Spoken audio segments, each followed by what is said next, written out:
লিখেছেন নির্মলেন্দু গুণ।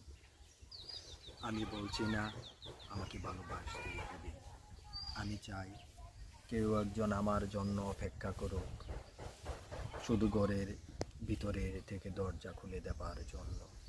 বাইরে থেকে দরজা আমি খুলতে খুলতে ক্লান্ত। আমি বলছি না ভালোবাসতেই হবে, আমি চাই কেউ আমাকে খেতে দিক। আমি হাত পাকা নিয়ে কাউকে আমার পাশে বসে থাকতে বলছি না।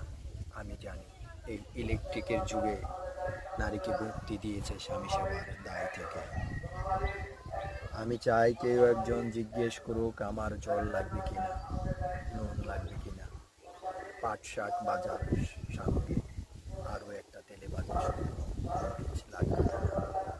একটু বাসন গেঞ্জি রুমাল আমি নিজেই ধুতে পারি। আমি বলছি না ভালোবাসতেই হবে, আমি চাই কেউ একজন ভিতর থেকে আমার ঘরের দরজা খুলে দিক, কেউ আমাকে কিছু খেতে বলুক, কাম বাসনার সঙ্গী না হোক, কেউ অন্তত আমাকে জিজ্ঞেস করুক তোমার চোখ এত লাল কেন।